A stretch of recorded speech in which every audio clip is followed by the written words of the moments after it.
Idea video अंगणवाडीतील मुलांच्या मातांसाठी. नमस्कार. आजच्या बैठकीत तुम्हा सर्वांचे हार्दिक स्वागत आहे. आशा आहे की गेल्या आठवड्यात जेव्हा मूल पहिल्यांदा अंगणवाडीत जाते या विषयावर दिलेल्या व्हिडिओमधील माहितीवर तुम्ही तुमच्या गटात चर्चा केली असेल.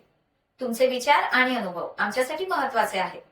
कृपया ते आमच्यासोबत नक्की शेअर करा. आता आजच्या कामाला सुरुवात करूया. तोपर्यंत व्हिडिओ इथेच थांबू. आता पुढील कृती करू, जिचे नाव आहे करून पाहूया. सर्व माता गोलाच्या आत उभ्या राहा. माझ्या सूचनेनुसार गोलाच्या आत बाहेर उजवीकडे किंवा डावीकडे उडी मारायची आहे.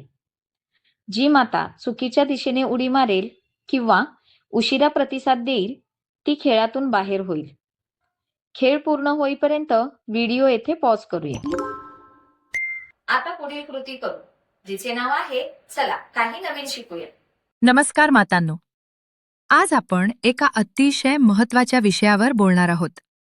मुलांशी रोज संवाद साधणे का गरजेचे आहे. आपण अनेकदा मुलांच्या खाण्यापिण्याकडे, कपड्यांकडे आणि शिक्षणाकडे लक्ष देतो, पण त्यांच्याशी रोज संवाद साधणेही तितकेच महत्वाचे आहे.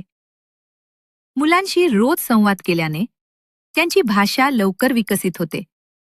ते आपले विचार आणि भावना व्यक्त करायला शिकतात. त्यांचा आत्मविश्वास वाढतो.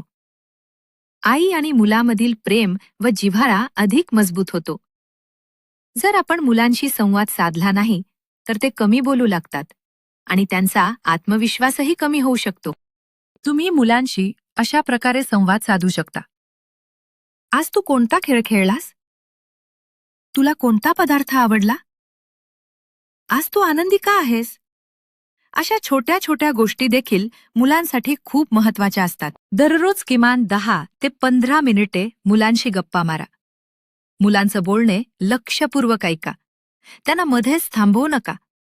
प्रेमानं आणि संयमानं त्यांच्याशी बोला. लक्षात ठेवा, मुलांना सर्वात जास्त गरज असते ती तुमच्या वेळेची आणि लक्ष देण्याची. आज आपण शिकलो की मुलांशी रोज संवाद साधणे त्यांच्या विकासासाठी अत्यंत आवश्यक आहे. तेव्हा आजपासून आपण सर्वजण असा प्रयत्न करूया की आपण आपल्या मुलांशी रोज प्रेमाने बोलूया. आता पुढील कृती करू, जिचे नाव आहे घरी जाऊन मुलांकडून करून घेऊया. दिलेल्या वर्कशीटमध्ये मुलांच्या वयोगटानुसार कृती दिल्या आहेत. त्या समजून घ्या आणि मुलांकडून करून घ्या. आशा आहे की या व्हिडिओमध्ये दिलेली माहिती तुम्हाला चांगल्या प्रकारे समजली असेल. तुम्ही या गोष्टी तुमच्या मुलांसोबत नक्की करा अशी आम्हाला खात्री आहे. अशीच नवीन आणि उपयुक्त माहिती घेऊन आपण पुन्हा भेटूया. तोपर्यंत धन्यवाद.